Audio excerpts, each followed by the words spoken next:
欢迎来到巴巴娱乐呀频道，请订阅频道，所以大家不要错过当天最热门的新闻。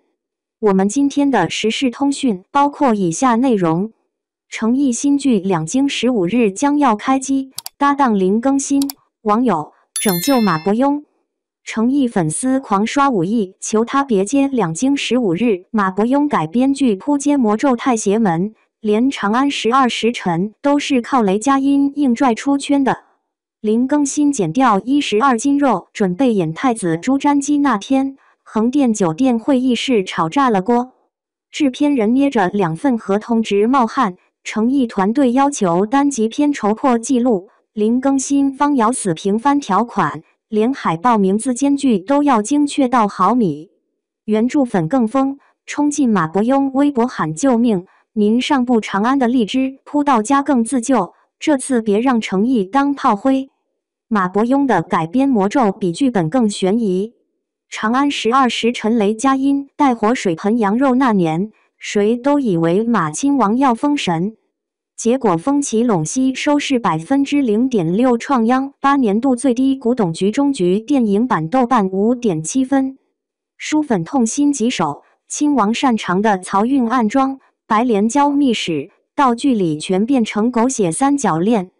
舞台剧版《两京15日》反而爆了火烧，明楼那场戏用400件道具造出千军万马，南京场次开票3秒售罄。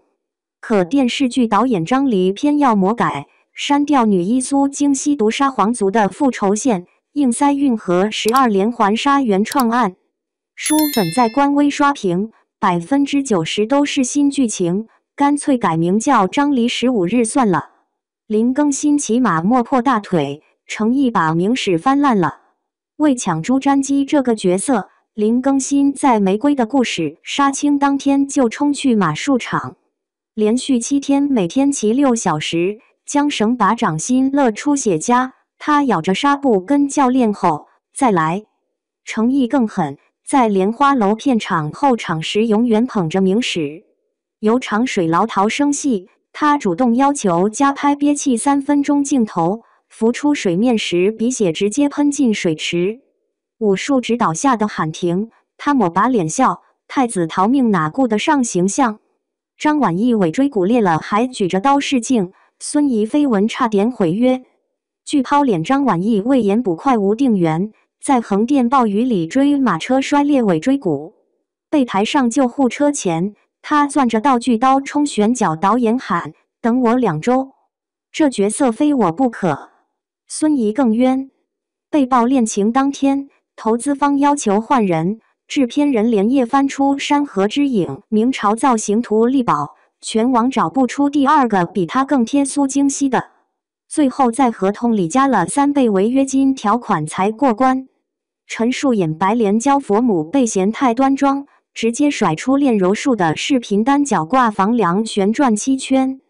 于谦的芝麻官造型暗藏玄机，官袍内衬绣满银票纹样。汤咪言解释，贪官贪的不张扬才最可怕。剧组烧钱比朱瞻基逃命还疯。为还原洪熙年间的曹船，美术组从南京博物院借来永乐青花瓷碎片，1比1复刻沉船残骸。30个绣娘轮班赶工，缂丝龙袍绣费29件才达标。制片人看着账单手抖，光运河纤夫戏就用了上千群演，日耗18万，比炸坦克还烧钱。保密手段防窥网罩住整个片场，保安拿反制枪打无人机。林更新包头巾偷吃烧烤被抓包，诚意翻墙躲代拍扯破3万块的刺绣戏服。场务边缝衣服边骂，服装损耗购买量饱满了。历史教授凌晨堵门送考据，弹幕组备战文言文。南大明史专家抱着《明实录》抄本砸导演房门，太子绝不可能走漕运。仁宗驾崩时运河正清淤，编剧组连夜改戏，让朱瞻基为躲追杀铤而走险。爱奇艺字幕组提前半年招古文系研究生，原著引用《明实录》生僻字太多，4字已让观众哀嚎，追剧的背本词海。陈数指甲油掀起考据地震，有粉丝用放大镜发现用了现代化学染料。观微秒删海报，美指跪着用紫草根调天然色，涂8遍才染出明朝佛母的酱紫色。马伯庸喝着奶茶看骂战，金句炸翻热搜。当魔改亲王话题冲上榜首时，马伯庸在厦门看舞台剧巡演，观众喊话求别改崩，他吸着珍珠奶茶笑，终于原著是伪命题。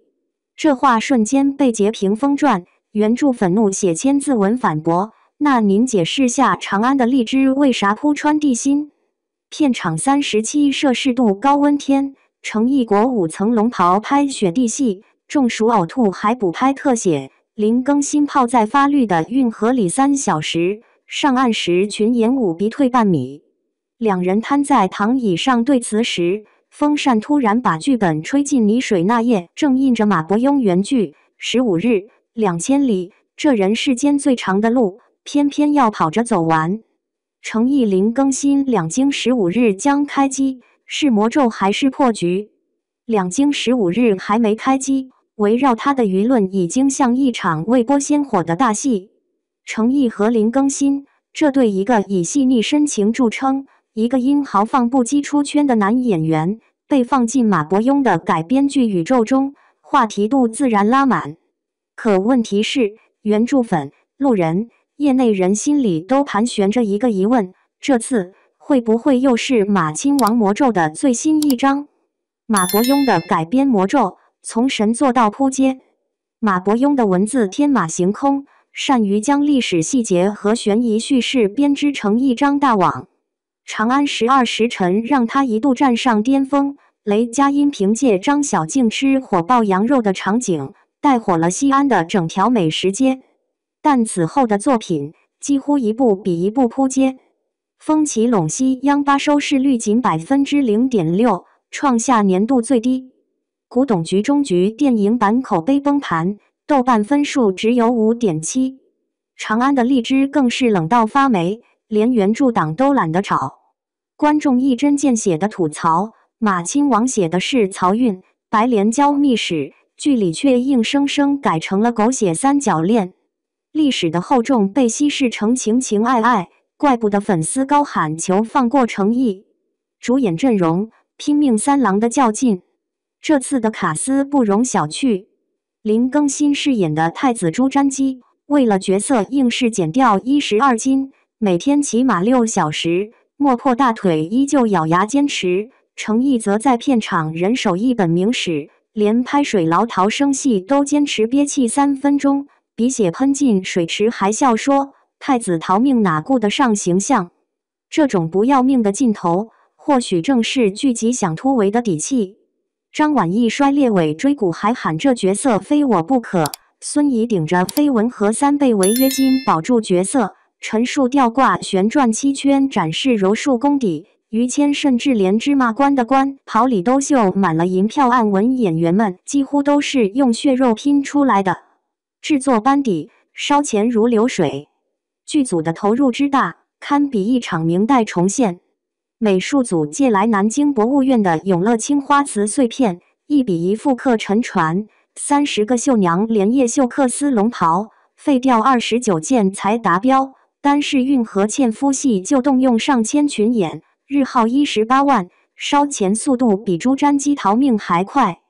更夸张的是保密措施，片场被防窥网罩住，安保用反制枪打无人机，程毅翻墙躲带拍，扯坏一件3万块的刺绣服，场务一边缝一边骂，这损耗购买辆宝马。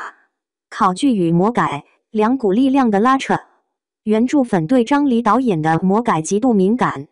舞台剧版2经15日凭借火烧明楼一幕3秒售罄，但电视剧版却传出大改删掉女一苏京熙的复仇线，硬塞一个运河12连环杀原创案。于是书粉在官微刷屏，90%新剧情不如改名叫张黎15日。与此同时，学术界和考据党也在紧盯。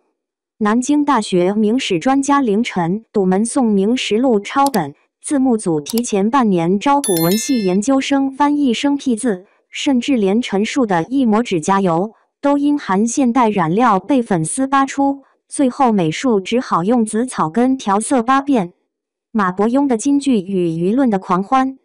面对原著粉的声讨，马伯庸本人倒显得风轻云淡。他在厦门巡演时被喊话别魔改，之淡淡抛下一句，终于原著是伪命题。结果这句话立刻被截屏传播，原著粉写长文反驳。那您解释下长安的荔枝为什么铺穿地心？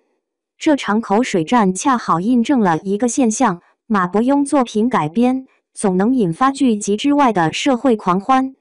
观众骂，媒体写，平台蹭热度，演员流血流汗，最终作品还没上线，热搜已经滚烫。魔咒还是破局。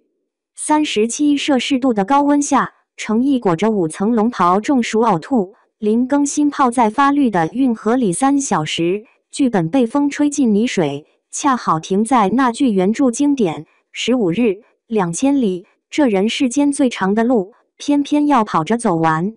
这句话也许正是两京15日命运的写照。